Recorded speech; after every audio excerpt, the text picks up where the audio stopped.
தடை செய்யப்பட்ட இயக்கத்தை உயிர்ப்பிக்க முயற்சித்தது தொடர்பான வழக்கில் நாம் தமிழர் கட்சி இளைஞர் பாசறை செயலாளர் இடும்பாவனம் கார்த்திக் இன்று தேசிய புலனாய்வு ஏஜென்சி அதிகாரிகள் முன்பு ஆஜராகிறார்.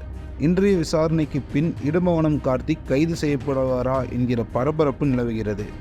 இலங்கையில் தமிழர்களுக்கு தனிநாடு கோரி பிரபாகரன் தலைமையில் செயல்பட்டது தமிழீழ விடுதலை புலிகள் இயக்கம். 2009ஆம் ஆண்டு இலங்கை இறுதி யுத்தத்துக்கு பின்னர் தமிழீழ விடுதலை புலிகள் இயக்கம் செயல்பாட்டில் இல்லை.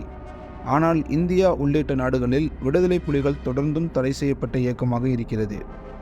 தமிழ்நாட்டில் தடை செய்யப்பட்ட விடுதலை புலிகள் இயக்கத்தின் தலைவர் பிரபாகரன் படம், புலிகள் இயக்க கொடியை கடந்த பல ஆண்டுகளாக நாம் தமிழர் கட்சியினர் பயன்படுத்தி வருகின்றனர்.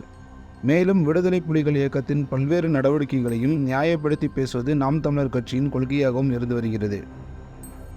இந்நிலையில் தடை செய்யப்பட்ட புலிகள் இயக்கத்தை உயிர்ப்பிக்க ஆயுதம் கடத்தியது உள்ளிட்ட குற்றங்களுக்காக பலரும் தேசிய புலனாய்வு ஏஜென்சி அதிகாரிகளால் கைது செய்யப்பட்டுள்ளனர்.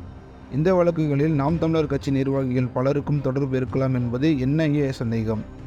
இதன் அடிப்படையில் நாம் தமிழர் கட்சி நிர்வாகிகளான சாட்டை துரைமுருகன் உள்ளிட்டோர் வீடுகளில் அண்மையில் NIA அதிகாரிகள் சோதனை நடத்தினர்.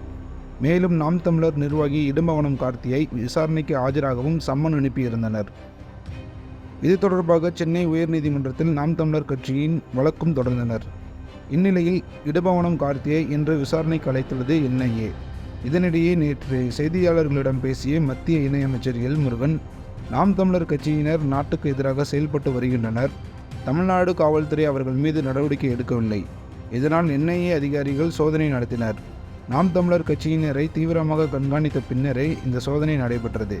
இதன் அடிப்படையில் கைது நடவடிக்கை இருக்கும் என தெரிவித்தார். இந்நிலையில் இன்று NIA விசாரணைக்கு இடும்பாவனம் கார்த்திக் ஆஜராகிறார். இந்த விசாரணையை தொடர்ந்து இடும்பாவனம் கார்த்திக் கைது செய்யப்படுவாரா என்கிற பரபரப்பு நிலவுகிறது.